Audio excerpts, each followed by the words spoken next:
What's up, guys? My name's Brandon, and welcome back to Apple Weekly. In this episode, we're going to discuss the final details of iOS 17.3. We're going to discuss my Apple Vision Pro pre-order experience, a big update on sideloading and the Apple Watch ban, an actual crazy AirTag story, and more. And if you want to stay updated with everything going on in the world of Apple, there is no better place to be than here on the channel, so be sure to hit that subscribe button down below and check out the Apple Den newsletter. All right, so let's start with iOS 17.3. So we did just receive the RC or release candidate build this past week, which is just going to be the final version for beta testers. So beta testers always get the final version of software a week early. So next week, the general public, those who are not on the beta program, will be receiving iOS 17.3 early in the week. Now, as far as what came new in the RC build, I did make a what's new video on that, but if you did miss it, I do want to show you a couple of the new features and changes that were included in that RC. And the first one is a new wallpaper. I know some people don't think that a new wallpaper is a feature, but it is still a change that I have to address here. So this one is called Unity Bloom. So if you tap on the plus icon here, you can see right under featured, we have the Unity Bloom wallpaper, which has multiple different styles, which actually look pretty cool for the, cause of Unity, which Apple outlined in their whole press release, the details behind this wallpaper and all the other Unity wallpapers. And there's also an Apple Watch face and an Apple Watch band that match this Unity Bloom style as well. And the other thing that was mentioned in the release notes is AirPlay hotel support. So this was not mentioned in previous iOS 17.3 betas, so it was a kind of surprise to see this in the final release here without any previous, mention of it, but we did know it was going to be coming either in 17.3 or 17.4. So this feature just lets you stream content directly to the TV in your hotel room in select hotels. And those select hotels need to have the latest LG TV that does have, the AirPlay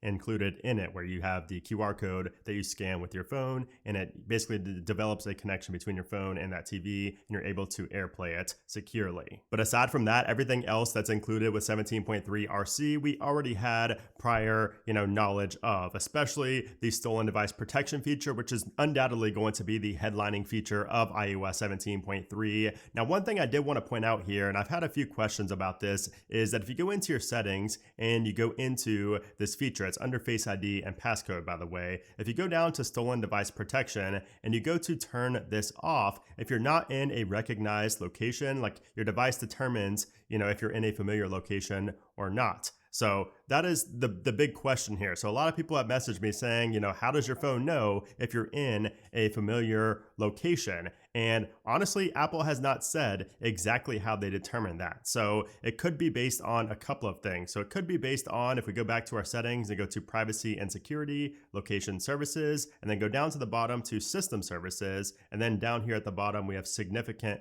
locations. So that could be one area that Apple looks at and, make sure to see if your home and your work are in your significant locations. But some people had significant locations turned off, but yet the phone still recognized that they were at home or at work, for example. And that could be based on the Maps application even. Like if you have your home set up as home in the Maps application, it could, understand that. So it's kind of up in the air right now as to what Apple deems to be like a familiar location, or how they come to the conclusion if you're in a familiar location or not. So unfortunately, I cannot answer that because Apple has not told us, and I've not seen anybody else mention the very specifics as to how your phone determines that. Because for example, I'm home right now and you saw that I had significant locations turned on. However, if I go to turn off stolen device protection or do anything, you can see that it does not recognize my location as being familiar. So it's going to give me the 1 hour delay. And by the way, if you're still confused about this whole feature, I will be clearing that up in my What's New video next week. I'm hoping that it makes it clear. It is kind of long. That segment in the video is kind of long,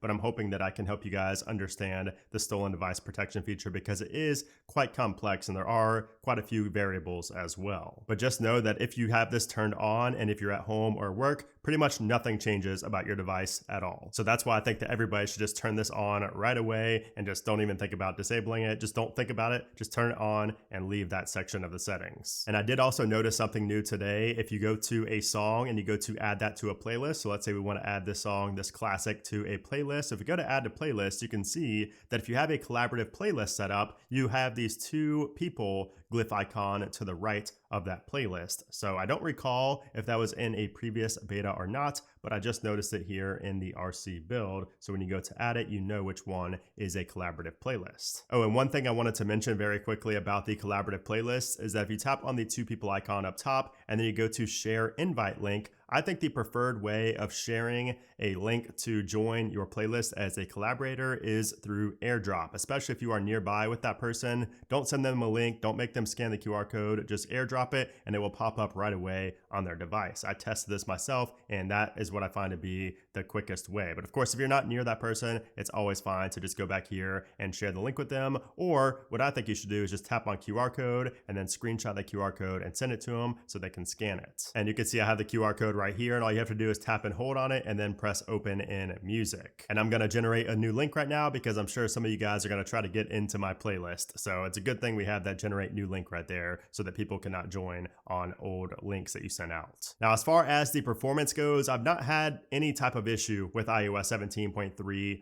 RC, which is the final release. So I think performance is excellent. It's actually a little bit smoother even than beta 3. So I know in my what's new video, I said it's about the same, but now after using it for a couple of days, I can tell you that it feels a little bit smoother than the betas. And I don't always say that. So I can definitely tell that this is a final release. So it does just feel a little bit more polished. If we check out the Geekbench scores, you can see it was a pretty solid score there on both the single core and the multi-core. Oh, and I did also want to address the latest "this will crash your iPhone" bug. You know, we see a couple of these go around every single year for every single iOS version. There's always something that, you know, basically can crash an iPhone. It's a really odd trick that does it, and there's actually one that's been alive for a little while now, I believe from iOS 17 through 17.2.1, but it is patched in 17.3, and that is if you go to the app library right here and you tap and hold on the space bar, and then while you're doing that, you go out of the app library, you let go, you go back into the app library and you tap to search again.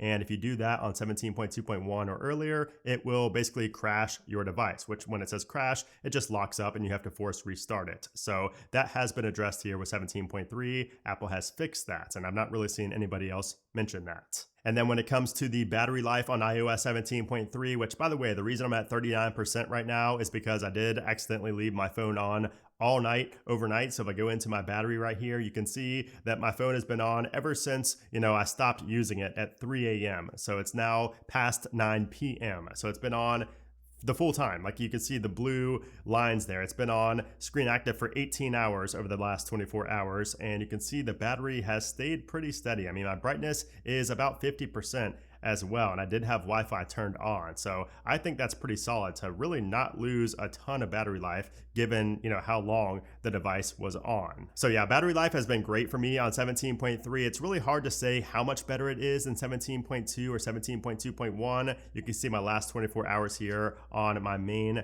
device, and I'm going to go to my last 10 days here and take a screenshot of that as well. You can see how the battery life has been compared to last week, so it's very similar to the battery life in beta 3, but as far as I remember, this is a little bit better than 17.2.1 or 17.2, but not a big difference. I think performance is a bigger difference than battery life going from 17.2 to 17.3. Okay, so now let's talk about what to expect next from Apple. So next up is going to be the final release of iOS 17.3, which should come next week on Monday or Tuesday. Now, typically I say only Monday because Apple almost always releases final versions on Monday. So I still think that Monday the 22nd is the most likely. However, Apple is releasing a new product on Tuesday the 23rd, which is the Unity Apple Watch band. So it is possible to see it on Tuesday as well. But again, Apple typically releases these final versions on Mondays. So nonetheless, we should see it within the first 2 days of next week. And then after that, we should see the first betas of iOS 17.4 begin to roll out for developers and later for public beta testers. Now, as you guys know, if you've been following the channel for a while, the 0.4 updates are relatively major updates. Like usually the 0.2 and the 0.4 updates are the two bigger ones of every major iOS release. So I am pretty excited for iOS 17.4, and that is also when we usually see new emoji. So sometimes we see the new emoji in beta 1, sometimes we don't see them until beta 2 or beta 3. I think last year we saw the new emoji in beta 1 though. So be on the lookout for that next week as well. And then as far as the final release for 17.4, I would not expect that until sometime in late February, potentially even early March, maybe the week of the 4th at the latest. All right, so now let's move on to the latest Apple news. And let's start with the whole Apple Watch ban fiasco. And I'm personally tired of hearing about this, so I'm gonna try to keep this as brief as possible. So we all know how the Massimo lawsuit forced Apple to stop selling the Apple Watch Series 9 and the Apple Watch Ultra 2 because of the blood oxygen feature and the sensor inside. So now, as of this week, Apple has removed the blood oxygen feature that caused the issue in the first place, and they did this via tweaked models that just went on sale on Thursday. So these new models of the Apple Watch Series 9 and Ultra 2 are still going to have the blood oxygen monitoring tool, so they're still going to have the tool inside, but the software is not going to allow it to function. And if you go to apple.com, you're going to see the new disclaimer up top that says Apple Watch Series 9 and Ultra 2 no longer include the blood oxygen feature. But as far as the overall legal battle, that has still yet to be resolved, and it's honestly probably not going to happen for a while. But if you were holding off and if you were waiting to buy a new Apple Watch, you are now able to as of Thursday. You're just going to have a slightly tweaked version of what we saw announced in September. Okay, so now let's move on to the Apple Vision Pro, and let's talk about my pre-order experience. So I actually vlogged my experience of pre-ordering the Apple Vision Pro. So let's cut to that. All right, I'm ready for Apple Vision Pro pre-orders. It is 7:57 a.m. right now. I'm wearing my Meta glasses because I'm gonna record my POV of the pre-order. So this should be fun. You're gonna have to scan your face and who knows what else for this pre-order. So it will be quite different from what we're used to in the past. But yeah, I'm ready. I don't think it's gonna sell out like everybody thinks, but I could be wrong. Let's see. All right, it's 8 o'clock. So it's still down. I'm gonna try to force close and go back in here. And oh, it's live. Oh, yeah, it's live. Okay, so you have to quit the app and go back in. I'm gonna do it on my main phone just so I don't have any issues here. Let's go ahead and pre-order. So let's see, get started. Let's find your fit. So we're gonna get started here.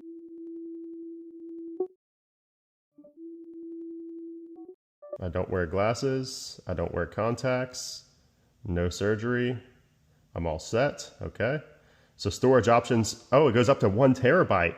Wow, okay, so it does go up to 1 terabyte. I'm gonna do just the 256, I think. And we're going to add it to bag. Here we go, so we have it. So we're gonna buy with Apple Pay. And I do wanna pick this up in store. So let's see if there's a pickup option. So it is pick up in store, okay. So we're gonna set our appointment time. So yeah, the total is $37.61.43. All right, so that was the most simple pre-order process with as few of bugs as I've ever seen from an Apple, pre-order process. But then again, this has significantly less people pre-ordering than normal. So yeah, that was quite the experience. So I'm curious to know if you guys got to pre-order the Apple Vision Pro. If you're skipping it, just let me know your thoughts down there in the comments. But in terms of other news surrounding the Apple Vision Pro, we have some updates on the applications that are not going to be available at launch. So according to Bloomberg, Netflix, YouTube, and Spotify are not going to have applications in the Vision OS App Store, even though they already have iPadOS apps, which will just port right over to Vision OS. And that's how Apple was able to claim over 1 million apps at launch on the Vision Pro, is because any app that was made for iPadOS will be available on the Vision Pro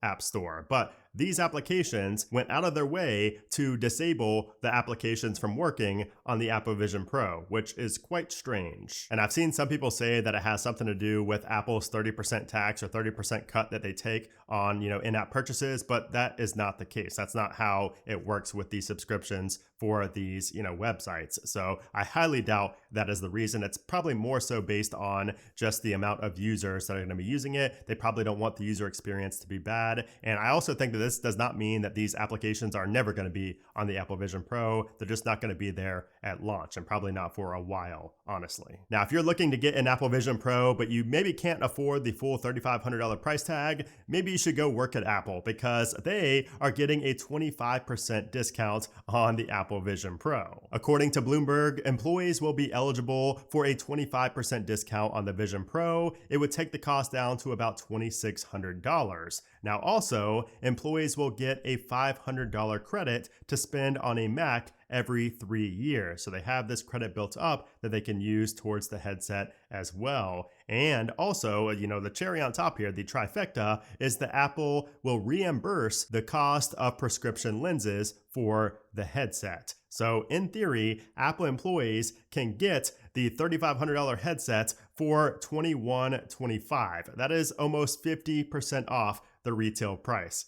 That is an awesome deal if you are an Apple employee. It's still expensive, don't get me wrong, but that is a great deal on this headset. Okay, so now let's talk about one of the most controversial subjects with Apple, and a question I get asked pretty much daily on social media, and that is sideloading. So we actually have some news now that is noteworthy regarding sideloading. So according to Mark Gurman at Bloomberg, Apple is preparing to make changes to the EU App Store in order to comply with the infamous Digital Markets Act, the DMA. So before the deadline of March 7th, Apple is going to allegedly split the EU App Store from the rest of the world. Yes, seriously, Apple is splitting the EU App Store from the US and every other country's App Store just to comply with the Digital Market Act. But that's not all. Starting this week, developers are going to be able to send customers to their own website for purchases, but Apple will still collect a 12 to 27% commission. So you might start seeing applications on the US App Store with a link to the developer's website where subscriptions and other content can be purchased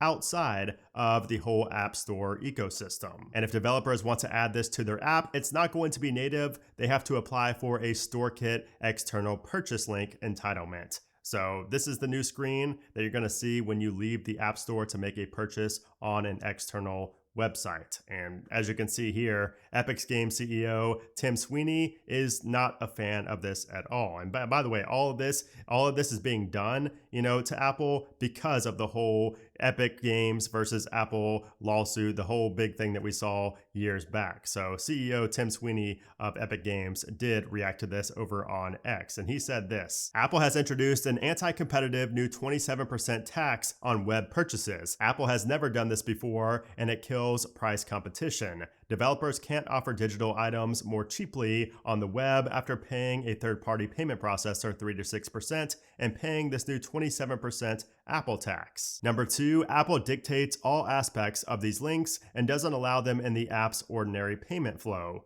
Rather, links must be separated out into a different section of the app, away from places where users actually buy stuff. And then number 4, Apple will front-run competing payment processors with their own scare screen to disadvantage them. And honestly, as much as I love Apple and just everything they do, I agree with Sweeney here. I agree with every point that he made. I think it's all very, very valid. And honestly, at this point, Apple is kind of just trolling the EU. They're just kind of trolling everybody by using these loopholes to get around and still have everything their way. They're still taking their cut. They're still having these pop-up screens. It's just kind of funny, honestly, at this point. But it's also just very Apple. This is just textbook Apple. This is what they do. This is what they've always done. This is what they will continue to do in the future. And that is why they are one of the most successful companies of all time. But anyways, what do you guys think about this whole situation and sideloading as a whole? Let me know in the comments below. And then finally, just as tradition here on the channel, we have to talk about another crazy AirTag story. So this one is crazy because a man in Toronto had his truck stolen out of his driveway and it ended up on a different continent. So it all started when a man arrived back home from a vacation in August of 2023, and when he got home, he noticed that someone had broken into his 2022 GMC Yukon XL and tried to steal it. And he knew this because the anti-theft lock that was on the steering wheel was bent and the seat was pushed back. So he noticed this, but he went on with his evening and then ate a quick dinner. But when he went back outside 45 minutes later, the truck was gone. But this wasn't the first time this had happened, because the man said that the exact same truck was stolen from his driveway just 4 months prior. But thankfully, since he already had one stolen, he knew what to do if it happened again. So he hid 2 AirTags in this truck. So once it was stolen, he immediately started tracking the truck, and it went around Toronto until it arrived at a rail yard that was full of cargo containers. That's when he reported it to police and was even texting with an officer who arrived at the location and said that the stolen truck is, quote, definitely in one of those containers. But unfortunately, he could not do anything since that was in a different jurisdiction. So he continued tracking it as it moved further away over the next week. So he tracked it again to another port in Montreal and then contacted the Montreal police, who were again of no help. And then after that, it was on a ship and it was moving, and the AirTags eventually went offline for more than 3 weeks. But then they came back online in Belgium, and then later in Dubai, a full 11,000 kilometers away from the man's driveway where it was stolen from in Toronto. So the man hired a private investigator who traveled to Dubai and found his truck sitting in a used car lot next to other black North American trucks that looked similar to his, which were honestly likely stolen as well. And it was then found for sale online. The guy's truck was found for sale online for $80,000. But to this day, despite all of the proof from the AirTags, he printed out locations and screenshots, he did everything, and he also had the private investigator he hired, but the man has still not received his stolen truck back, and at this rate, it seems unlikely that he'll ever see that truck again. Now, CBC News did a full 7-minute story and interview on this case. If you want to watch it, that will be linked down in the description below, but this whole thing is wild. Like, that's the first time I've seen a firsthand story of somebody who had their car stolen, and then it just wound up on a completely different continent. And like they mentioned in this story, this is not just a theft. This is an organized crime. This is very organized and, very planned out. So it's also not a coincidence that he had the exact same truck, the same color and everything, stolen just 4 months prior. So that is pretty crazy. So as I always say, like, having an AirTag is one thing. Like, that's step one of protecting yourself, but just know that you and your property is not immune to being stolen from just because you have an AirTag in there. And also, just because you have an AirTag doesn't mean that the police are going to help you and, everything's going to end up how you want it to be. Like, you're not going to necessarily get all of your stuff back just because you tell police it's in this certain location. Like, most of the time, yes, that is how it goes. But in a situation like this, there's really nothing that police could do. So it'll be interesting, and I will maybe share a follow-up in the future if I find out that this guy gets, maybe reimbursed for,